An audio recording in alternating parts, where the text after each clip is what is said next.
Sveicināti! Jūs klausāties raidierakstu Naudas lietas, un šī ir jau otrā sezona. Tas nozīmē, ka ir jaunas tēmas, jauni viesi un arī jauni finanšu jautājumi, kurus mēs šķetināsim ar jums kopā.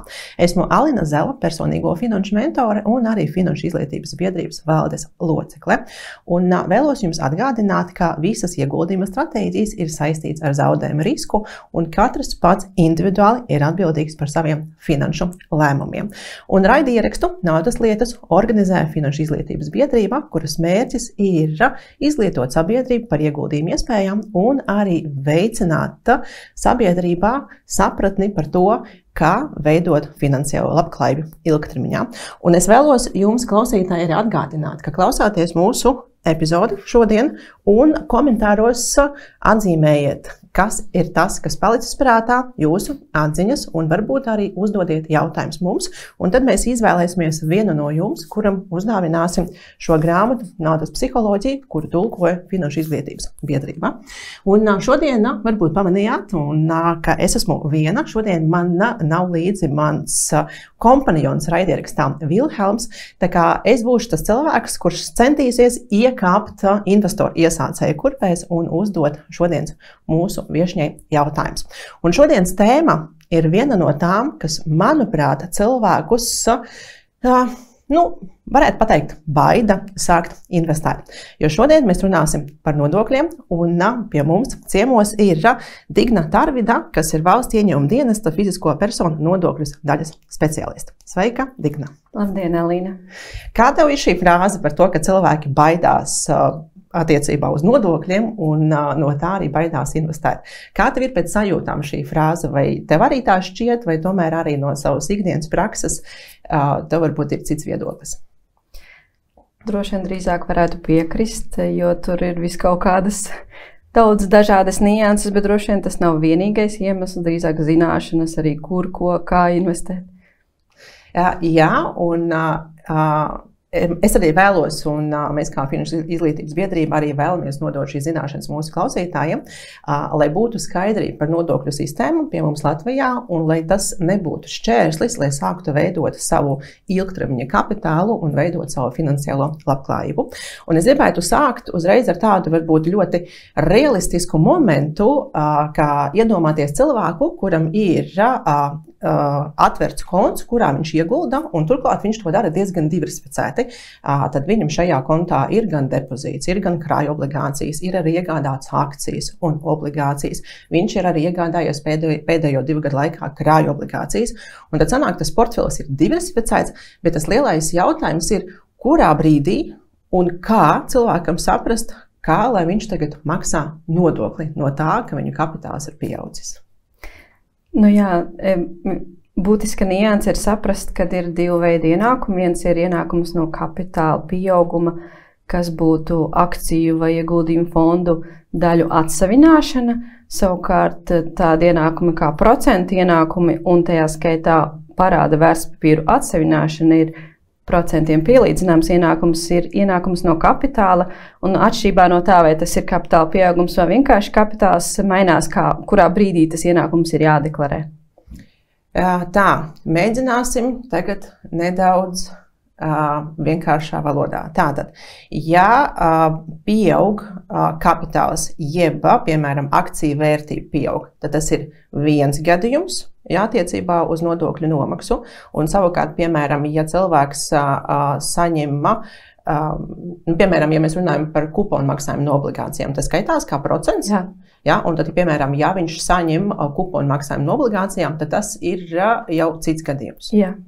Labi, un ja mēs varbūt nedaudz detalizētāk tad izrunājām par katru no šīm situācijām, ko es pieminēju, gan krāju obligācijas, gan krāju rīki, gan depozīti, un ja mēs varbūt skatām šo šādi, ja cilvēkam ir depozīts, tad kurā brīdī viņam stājās šīs moments par nodokļu deklarēšanu un nodokļu nomaksu? Visvienkāršākajā gadījumā, ja depozīts ir Latvijas kredīta iestādē, tad kredīta iestādē ir ienākumu no procenta ieturēt nodokli jau brīdī, kad viņu izmaksā, un tas nozīmē, ka personai pašai nekas atsevišķi nav jādara. Oho, Jā, tad šis īstenībā ir tāds arī savā ziņā priekš cilvēku, kurš vēlas rūpēties par savu labklājību ilgtermiņā, tāda laba zīme, ja, ka ja viņam ir uzkrāti jau kaut kādu līdzekļu apmērs, un tad viņš var slēgt šo terminu noguldījumu, depozītu, un tad par nodokļiem nomaksās vietējā iestāde. Pareizi? Jā. Un kā ir ar krājrīku, jo arī šobrīd ir ņemot vērā bāzes likmes, cilvēki sākuši uzkrāt arī krājrīkos un sāk arī izmantot ļoti šos krājrīkus, kur arī cilvēki gūst procentu no tā, ka tur stāv nauda. Kā ir šajā gadījumā? Arī brīdī, kad tiek tie procenti aprēķināti, izmaksāti Latvijas kredītiestādē, ir jāietur nodoklis.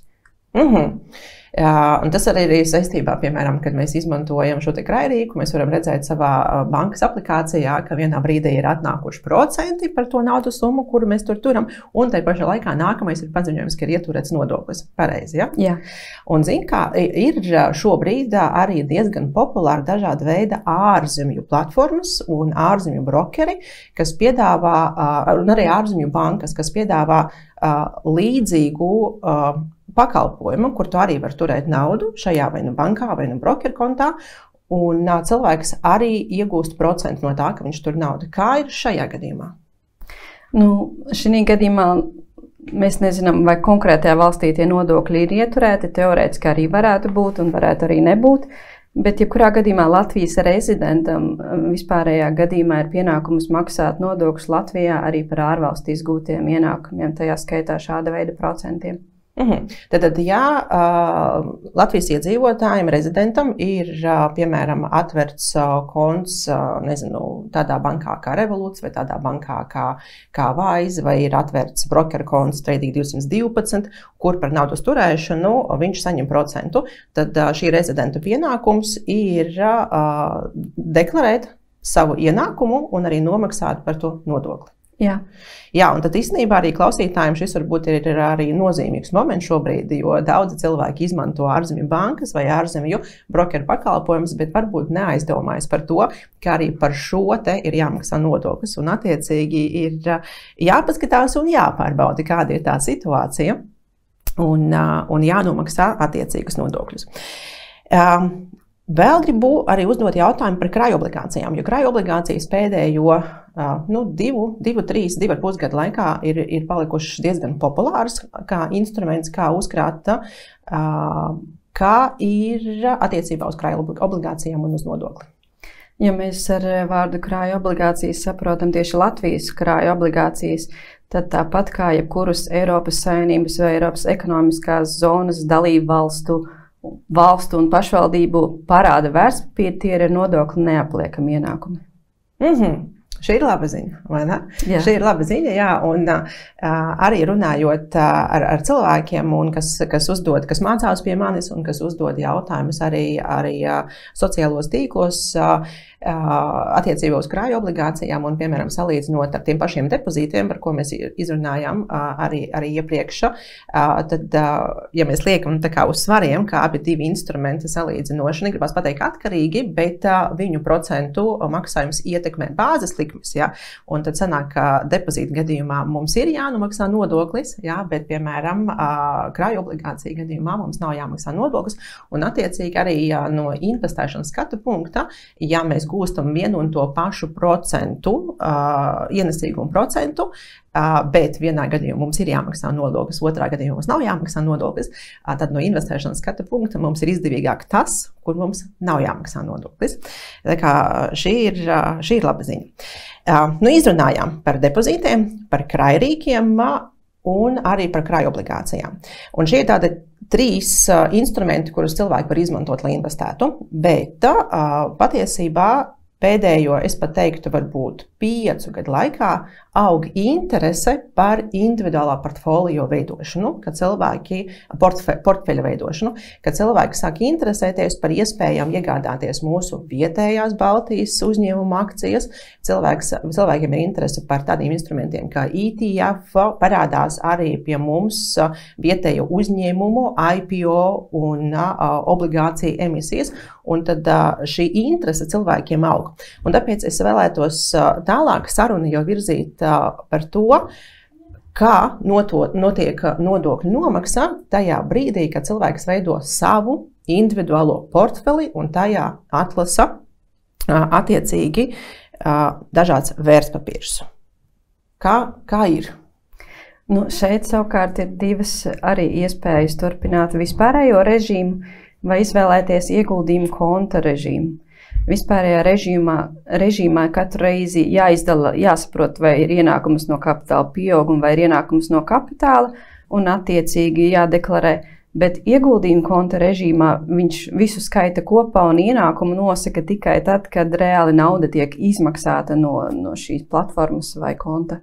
Jā, tad mums ir divi nodokļu maksāšanas režīmi, tā var pateikt. Jā, viens ir, kas attiecās uz vērtspapīru kontiem, jā, un otrs, kas attiecās uz ieguldījumu kontiem. Pareizi saprotu? Tehniski ieguldījumu kontā arī ir vērtspapīra konts, jo ieguldījumu konts nav atsevišķs konts, tas ir tikai nodokļu maksāšanas režīms.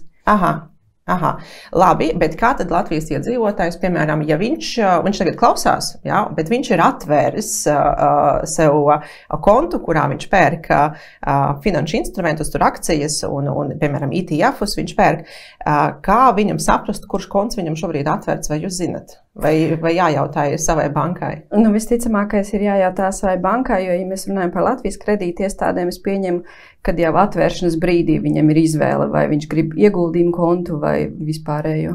Un tad sanāk, ja kāds no klausētājiem tagad ir aizmirsis, ko tad viņš ir atvēris vaļā, jā, tad vai šo vispārējo kontu vai ieguldījumu kontu, tad viņam ir jāsazinās ar savu banku un jāparjautā, jā, kāds tad ir viņa konta status. Tā varam pateikt? Jā. Labi. Es teikšu tā, ka mēs ar kolēģiem savstarpēji mēdzam runāt par to, kāda vispār jēga ir no vispārējā konta. Nu, kāda jēga? Nu, it kā nekādas. Un mēs tā kā starp kolēģiem savstarpēji, nezinu, varētu pateikt, nu, jokojam vai kā, bet ka cilvēki, kas atver kontu un paliek šajā vispārējā konta režīmā, tad viņi ir, nu, negribas pateikt zaudētāji, bet viņi uzliek sev papildus slogu attiecībā uz nodokļu maksājumiem. Un mēs arī savstarpēji un arī komunikācijā tieši attiecībā uz ilgtermiņa investēšanas uz ilgtermiņa portfolio veidošanu aicinam cilvēkus domāt tieši par ieguldījumu kontu, lai kontam ir šis ieguldījumu konta status, jo tas atvieglo nodokļu maksāšanu. Mēs tā arī varam pateikt, ja, ka ieguldījuma konts, šis nodokļu maksāšanas režīms ir vienkāršāks nekā vispārējā konta režīms. Jā, it sevišķi tad, ja tur ir gan parāda vērtspapīri, gan akcijas un fondu daļas. Jo savukārt, ja tur ir tikai parāda vērtspapīri, tad tā atšķirība varētu teikt ir minimālāka, jo parāda vērtspapīri, kurā gadījumā būs jādeklarē tikai gada ienākuma deklarācijā, un arī ienākums no ieguldījuma konta ir tikai gada ienākuma deklarācija. Savukārt, ja ir gan, tad uzreiz ir divas dažādas deklarācijas, katrai savs termiņš, un tad ir uzreiz sarežģītāk. Labi, mēs izrunājam, ka vietējā bankā, verot šo te kontu, kurā mēs iegādāsimies vērtspapīrus, mēs varam uzreiz izvēlēties, vai tas ir tas vispārējais režīms vai no arī ieguldījumu konta režīms. Kā ir ar ārzemju brokeriem un ar ārzemju kontiem? Jo šo ārzemju brokeru, ja piemēram pirms 5 gadiem mums varēja tikai uz vienas rokas pirkstiem saskaitīt, cik daudz šie brokeru konti ir pieejami, tad šobrīd 5 gadu laikā šīs iespējas ir, man liekas, dubultojušās, un tiešām tagad mēs jau varam skaitīt uz 10 rokām. Un cilvēki mēdz arvien vairāk, it īpaši meklējot izdevīgākas komisijas maksas par darījumu veikšanu, viņi mēdz vērt vaļā šos te, negribās pateikt ieguldījumu kontus, ne, bet brokera kontus pie ārzemju brokeriem. Un kā tad ir šajā gadījumā, kas uzreiz, tā teikt, defaultā ir tas konts, kuru viņš atver pie ārzemju brokera? Kā viņš skaitās? Būtībā viņš drīkst šim kontam piešķirt ieguldījumu konta statusu, informējot par to valsts ieņēmumu dienestu līdz tā paša gada 31. decembrim. Bet pirms tam droši vien jāpārliecinās, vai šis pakalpojums sniedzējs ir Eiropas Savienībā licencēts ieguldījumu pakalpojums sniedzējs. Jā, šī īstenībā ir ļoti svarīga piebilde, un tas ir ne tikai arī attiecībā uz nodokļu situāciju, bet arī kopumā uz ieguldījumu drošību. Kā brokerim ir jābūt licencētam, un vislabāk, ja viņš ir licencēts tieši Eiropas Savienības valstīs. Tad, ja viņš ver vaļā, Latvijas iedzīvotājs ver vaļā kontu pie ārzemju brokera, tad sākotnēji šim kontam ir šis te vispārējais nodokļu režīms. Pareizi saprot? Jā. Un, ja iedzīvotājs vēlas, lai viņa kontam būtu ieguldījuma konta režīms, tad viņam valsts ieņēmuma dienestam par to ir jāpaziņo. Jā. Es varbūt uzreiz tā kā nedaudz ieskriešu pa priekšu. Tajā brīdī, kad es savu laiku vēru savu kontu pie brokera, es vēl gāju to veco ceļu, kad es rakstīju EDS sistēmām, sarakstēju ar vidu ziņu, ka sveicināti, es atvēru kontu tur un tur, tādā un tādā datumā, mans konta numurs ir tāds un tāds, un es vēlos, lai šīs konts būtu iegūt ieguldījumu konta statusu. Un tad man pēc kāda laika valsts ieņēmuma dienests atbildēja, ka esam reģistrējuši jūsu kontu, kā ieguldījumu kontu. Es neceros precīzi, bet atbilde bija tāda, ka apstiprināja. Un pagāja laiks, kaut kādi vairāki gadi, un meklējot kaut ko, skatoties EDS sistēmā, es ieraugu, ka tagad ir gatava forma, sadaļā dokumenti, un cilvēkam vairs nav vajadzības rakstīt ar roku šo te iesniegumu, bet jau ir sagatava. Es nejautāšu, vai tā ir, jo es zinu, ka tā ir. Bet es gribēju arī uzslavēt valsts ieņēmuma dienestu par šo, ka ir gatavs dokuments, gatava forma, kur cilvēkam vienkārši ir jāizpild un jāiesniedz. Jā, to dokumentu sauc informācija par ieguldījumu kontiem. Jā, un man arī tāds varbūt personīgs jautājums šajā sakarā. Vai šis ir tādēļ, un es īstenībā nedaudz ticu tam, ka tas ir tādēļ, ka pieauga investoru skaits un pieauga šo pieprasījumu skaits? Vai mēs varam pateikt, ka tas ir šī iemesla dēļ, ir tapis šis tāds dokuments? Varbūt ne gluži tikai tā iemesla dēļ, bet drīzāk, lai automatizētu reģistrāciju, lai arī pēc tam jo tad, kad ir vispārējais iesniegums brīvā formātā, tad arī kāds manuāli viņu izskata un kaut kur piereģistrē. Jā. Bet tad, ja šāds strukturēts dokuments, tad arī automātiski viņš tiek pieņemts tālāk sistēmās atspoguļots. Jā, bet šis arī man šķiet ir vēl viens tāds solis vienkāršotam procesam, lai arī valsts ieņēmuma dienestam ir vienkāršāk strādāt, un tā skaitā arī, lai investoru skaits pie mums Latvijā arī aug un cilvēki rūpējas par savu labklājību ilgtermiņā. Tad man ir izveidot šis vērtspapīra portfelis, un es arī virzīšu sarunu tieši attiecībā uz ieguldījumu konta režīmu.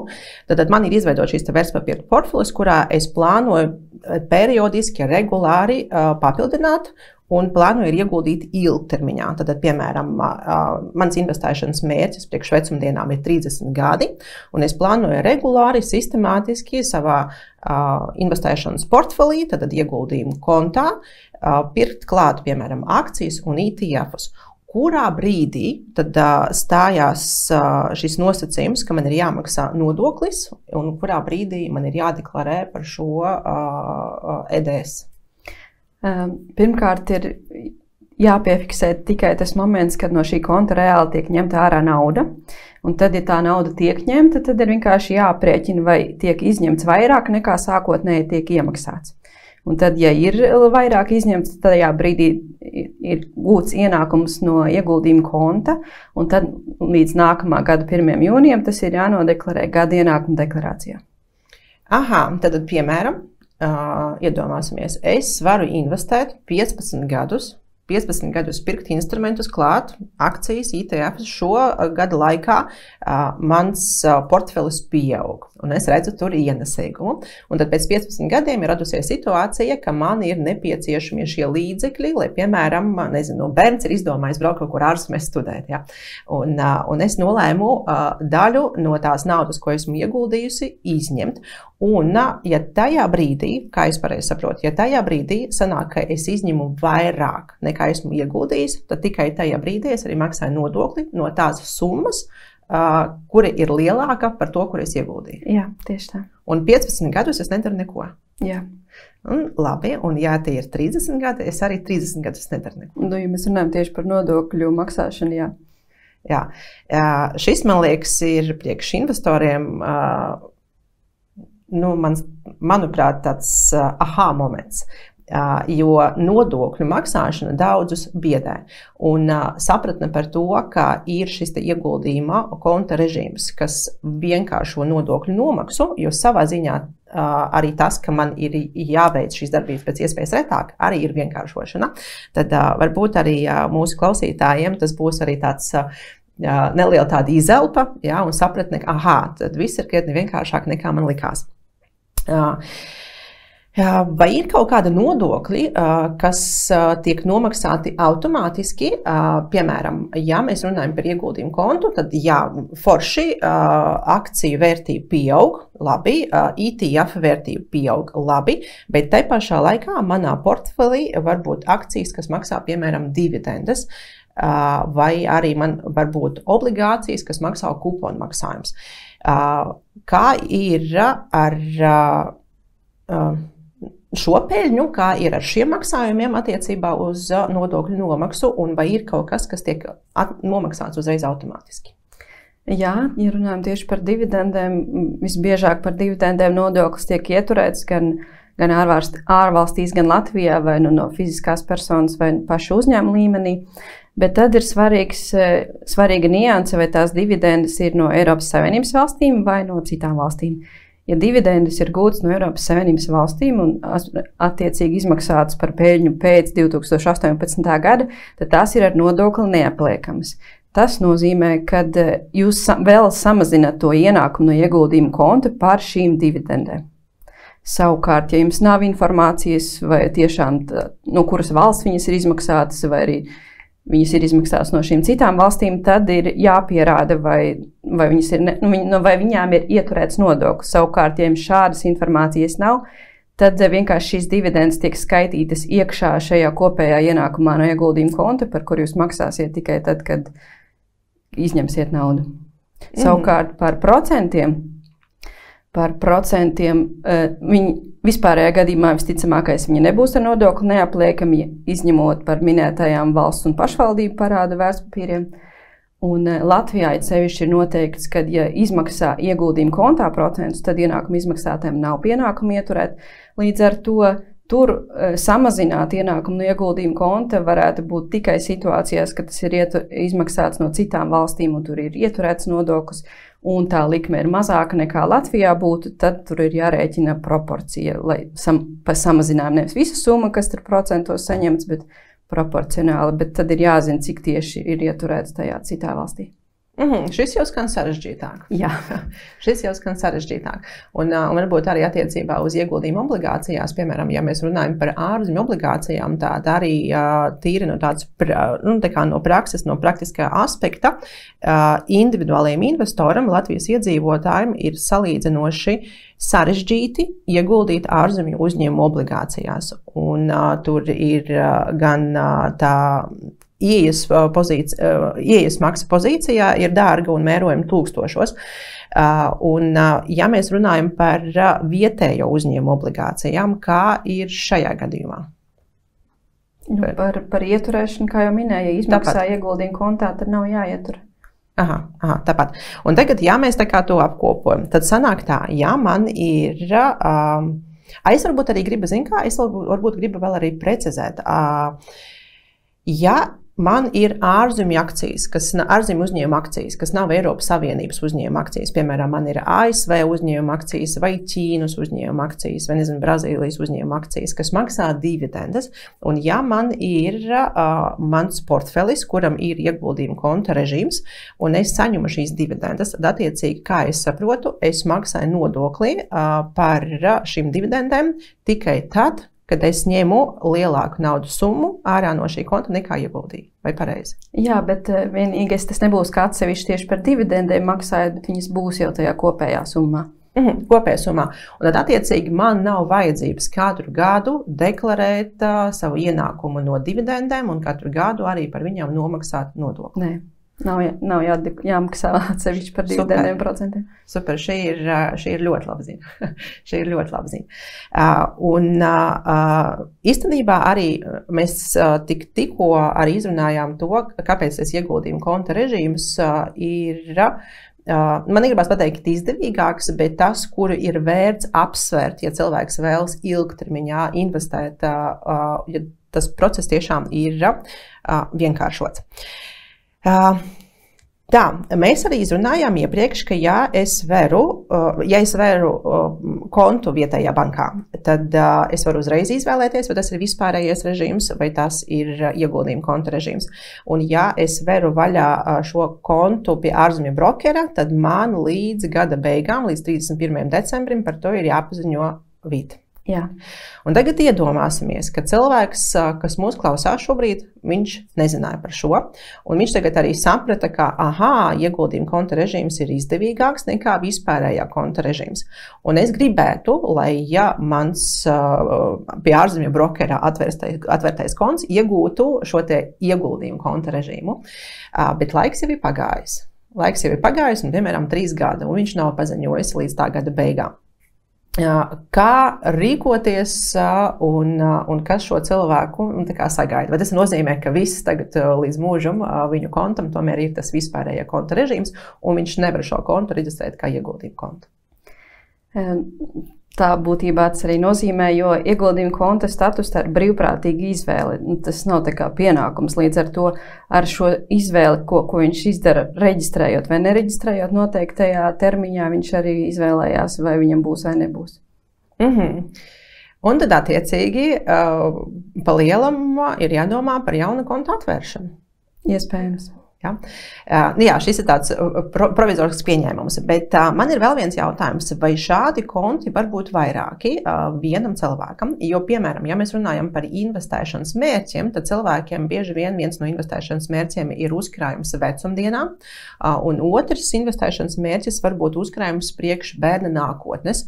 Un, ja cilvēks vēlas, lai ir 2 portfeļi, tad viņiem atšķirsies investēšanas termiņš, varbūt vienam būs 30 gadi, otram būs 15 gadi, atšķiras investēšanas termiņi, atšķiras instrumenti, kurus viņš iegādājas savos portfeļos, vai viņš var atvērt 2 ieguldījumu kontus?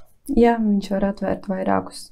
Vai ir kaut kāds ierobežojums, teiksim, līdz 5 vai līdz 10? Nē, nav. Nē, nav. Šī arī ir laba ziņa. Un man ir varbūt vēl viens jautājums, vai var atpakaļ pāriet?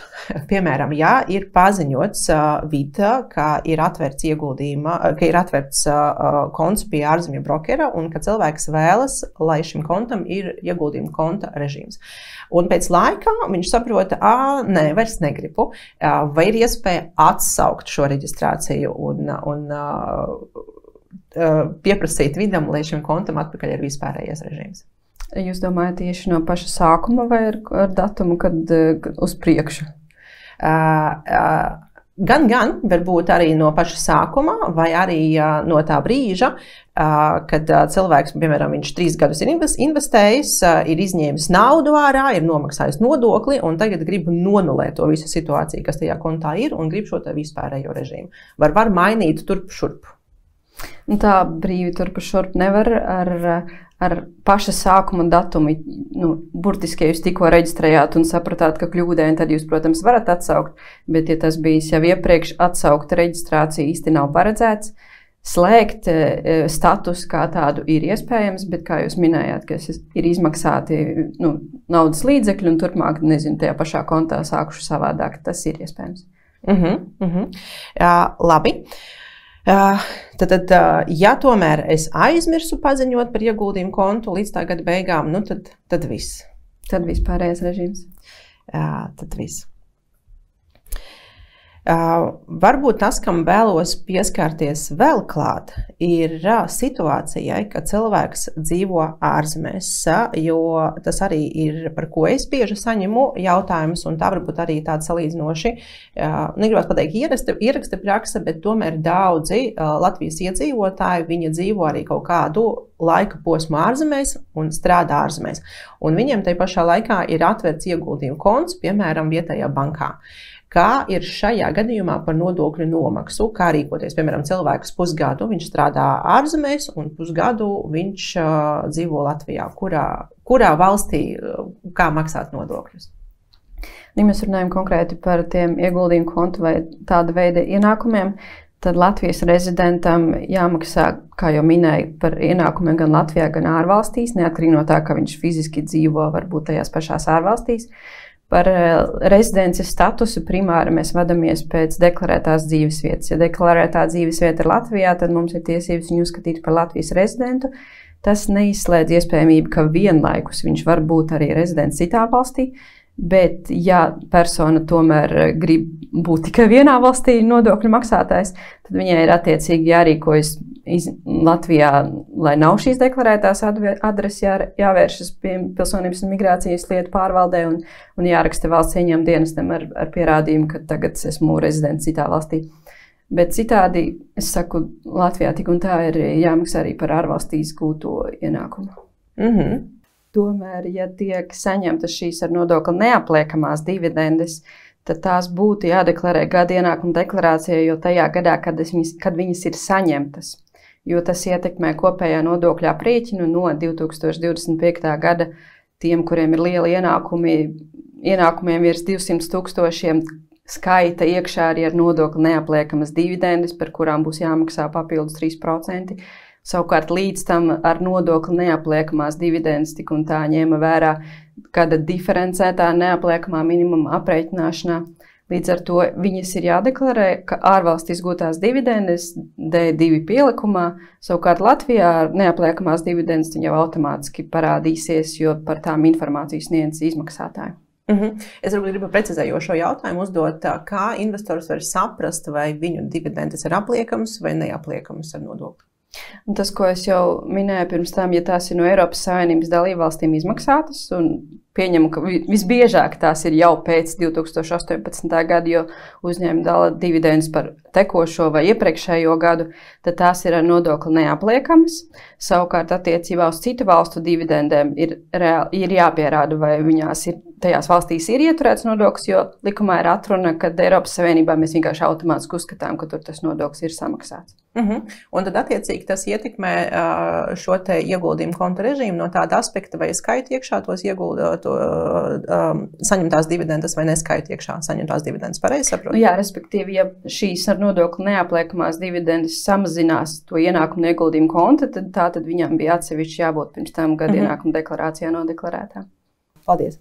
Un varbūt nobeigumā, jo es pieļauju, ka mūs klausīsies kāds un pateiks ārprāt, cik daudz es nezināju un ko lai tagad es daru. Un varbūt nobeigumā gribu uzdot to jautājumu, kā rīkoties tad, ja cilvēks ir atvērs, varbūt kaut kāds ietekmes vadīts pirms vairākiem gadiem, ir atvērs ārzemju brokera kontu, attiecīgi nav viņu reģistrējis valsts ieņēmuma dienestā kā kontu, kuram ir ieguldījuma konta režīms. Viņš tagad saprot, ka šim kontam visus šos te gadus ir bijis vispārējā konta režīms, un šis laiks ir jau pagājis, kaut kādu tur 3 gadi, 4 gadi, ir notikusi pirkšana, pārdošana, un viņš tagad saprot, es nenomaksāju nodokļus. Kā rīkoties šajā situācijā un kā tas ir vislabāk cilvēkam, lai arī viņu iedrošinātu, ka tomēr šis ir jāsakārto? Kā viņam vislabāk rīkoties šādā situācijā? Deklarācijas var iesniegt 3 gadu laikā, arī tad, ja viņām termiņš jau ir iestājies, vienīgais tādā gadījumā jārēķinās ar nokavējumu naudu. Tātad, citiem vārdiem, pēc iespējas ātrāk ejam un risinam šo jautājumu, vai ne? Jā. Un nākamais, skaidrs, ka mēs izrunājām tagad ar jums daudz jautājumus un izrunājām to, kas ir svarīgākais attiecībā uz nodokļu nomaksu, tad, kad cilvēkam ir atverts ieguldījumu konts. Bet tomēr, ja cilvēkam rodas vēl papildus jautājumi attiecībā uz nodokļu nomaksu, kāda ir tā prakse, kā viņš var sazināties ar valsts ieņēmuma dienestu, lai saņemtu atbildi saviem jautājumiem? Visvienkāršākais veids ir rakstīt valsts ieņēmuma dienesta elektroniskās deklarēšanās sistēmā, jo tad arī pēc iespējas atbilde būs personificētāka, zinot, kas tieši to uzdod un pārbaudot, kāda informācija mums par šo pašu jautājumu ir, ko cilvēks uzdod. Jā, tad viņš iet savā EDS sistēmā, iet tur, kur ir saraksti ar vidi un uzraksta valsts ieņēmuma dienestam savu jautājumu un arī sagaida no valsts ieņēmuma dienesta atbildi. Jā. Jā, es pati personīgi no sevis vēlos pateikt lielu paldies, jo tajā brīdī, kad es sāku veidot savu investēšanas portfeli, tieši saraksta ar valsts ieņēmuma dienestu, un tas, cik tiešām individuāli un personiski atbild, jā, nav tā, ka atbild nāk uzreiz pēc stundas, jā, ir jānogaida kāds laiks, bet tas, ka es saprotu, ka otra puse cilvēks ir iedziļinājies jautājumā, ir aprakstījis dažādas situācijas ar dažādiem iznākumiem, man liek saprast par to, ka ārprāts no valsts ieņēmuma dienesta ir jākomunicē, un no viņiem vienmēr var saņemt atbildi uz savu jautājumu. Un es arī, kad arī mācu par investīcijām saviem apmācamajiem, es arī vienmēr viņiem saku, ka, ja ir kaut kāds jautājums, jā, jūs pabeigsiet tagad apmācības pie manis, sāksiet dzīvot savu investoru dzīvi, bet jums noteikti kaut kādā brīdī radīsies jautājums. Un tad vislabāk nevis meklēt kādu cilvēku no malas, kuram uzdot šo jautājumu, bet pat taisno iet EDS-ā, sarakstīt ar vidi un šo jautājumu uzdot arī vidi un saņemt arī pretī atbildi, kas ir uz to momentu, uz to brīdi, nu, tā teikt, pareiza, kā rīkoties. Tā kā no savas puses vēlos arī pateikt paldies jums. Paldies jums par teicību. Jā, Digna, un paldies arī par šodienas sarunu, un es ceru, ka mūsu klausītāji tagad iedrošināsies, un tad viņiem tagad ir skaidrs, ka nodokļu nomaksa ir svarīga, bet tas nav iemesls, lai atliktu savu ilgtermiņa finansiālo labklājību. Jā. Paldies! Paldies!